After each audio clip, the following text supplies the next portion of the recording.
সবাইকে স্বাগত জানাচ্ছি।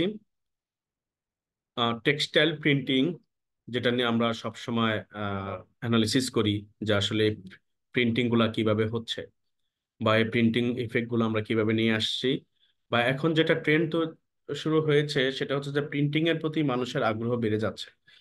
তো সেই ক্ষেত্রে এখানে এই প্রিন্টিংটা আসলে কি, এই বিষয়ে একটু ধারণা দেবার জন্য আজকের এই টিউটোরিয়াল। এখন এই আমরা যে ইমেজ দেখতে পাচ্ছি, এই ইমেজে দেখা যাচ্ছে যে অনেকগুলা কালার, মাল্টিপল কালার আমরা এখানে দেখতে পাচ্ছি। তো এইখানে red colour, yellow colour, green colour, blue colour, white colour, মানে অনেক রকমের কালার এখানে আমরা দেখতে পাচ্ছি। তো এই কালার গুলা আমরা শুধুমাত্র প্রিন্টিং এর মাধ্যমে নিয়ে আসতে পারবো। এখন এই প্রিন্টিংটা আসলে কি? প্রিন্টিং হচ্ছে একটা মেথড, যেটাকে আমরা বলি localize application of dye stuffs or pigment. মানে প্রিন্টিংটা আমরা ডাইস বা পিগমেন্ট নিয়ে, পিগমেন্ট দিয়েও করতে পারি, আবার ডাইস দিয়েও করতে পারি। ডাইস আর পিগমেন্ট নিয়ে আমরা আমাদের একটা টিউটোরিয়ালে আমরা কথা বলেছি। তো বেসিক্যালি এটা হচ্ছে একটা লোকালাইজ অ্যাপ্লিকেশন।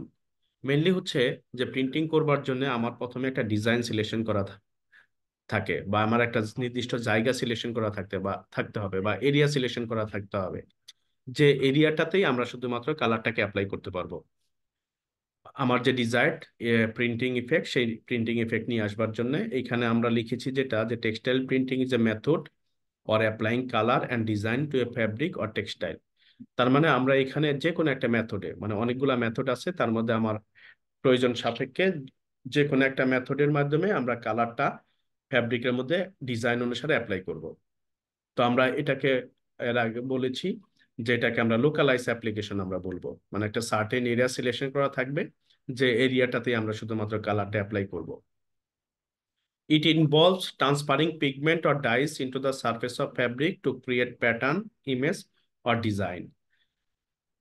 That means যে আমরা আমার ডাইস অথবা পিগমেন্ট, যেটা আমরা আমার ফ্যাব্রিকের মধ্যে ট্রান্সফার করব, কিন্তু ট্রান্সফার করবার সময় একটা নির্দিষ্ট প্যাটার্ন বা ইমেজ বা ডিজাইন অনুসারে আমরা ট্রান্সফার করব, যাতে সেই ডিজায়ার্ড যে আমার ডিজাইন, সেই ডিজাইনটা আমরা অ্যাচিভ করতে পারি। এখন এই প্রিন্টিংটা আমরা বিভিন্ন মেথডের মাধ্যমে অ্যাপ্লাই করতে পারি, বা টেকনিক্স এর মাধ্যমে অ্যাপ্লাই করতে পারি। যেমন আমরা স্ক্রিন প্রিন্টিং, এটা আমাদের একটা মেথড। অথবা এখন ডিজিটাল প্রিন্টিং মেশিন তৈরি হয়ে গেছে, ডিজিটাল প্রিন্টিং মেশিনের মাধ্যমে আমরা এই প্রিন্টিংটা করতে পারি। দেন হচ্ছে ব্লক প্রিন্টিং, আমরা জানি খুবই জনপ্রিয় ব্লক প্রিন্টিং। ব্লকের মাধ্যমে আমরা প্রিন্ট করতে পারি। অথবা রোলার প্রিন্টিং আছে, রোলার প্রিন্টিংটা অতটা জনপ্রিয় না, বাট এটা দিয়েও আমরা করতে পারি। The process is widely used in the fashion industry for creating garments, home furnishing, upholstery, and other textile product. That means যে এখানে টেক্সটাইল ইন্ডাস্ট্রিতে যত আইটেম আছে, বা টেক্সটাইল এরিয়াতে যত আইটেম আছে, যত রকমের গার্মেন্টস আছে, ইভেন হোম ফার্নিশিং, যেমন বেডশিট হতে পারে, কার্টেন হতে পারে, আপহোলস্টারি আইটেম হতে পারে, অথবা অন্য যে কোনো টেক্সটাইল প্রোডাক্ট আমরা প্রিন্টিং করতে পারবো, মানে কালার অ্যাপ্লাই করতে পারবো। প্রিন্টিং কালার অ্যাপ্লাই করে আমরা প্রিন্টিং ইফেক্টটা নিয়ে আসতে পারবো। তো আজকে টিউটোরিয়ালের উদ্দেশ্য হচ্ছে যে আসলে প্রিন্টিংটা কি, এইটাকে একটু ইন্ট্রোডিউস করা। আমি আবারও রিপিট করছি যে প্রিন্টিং হচ্ছে একটা localize application of dye stuff or pigment.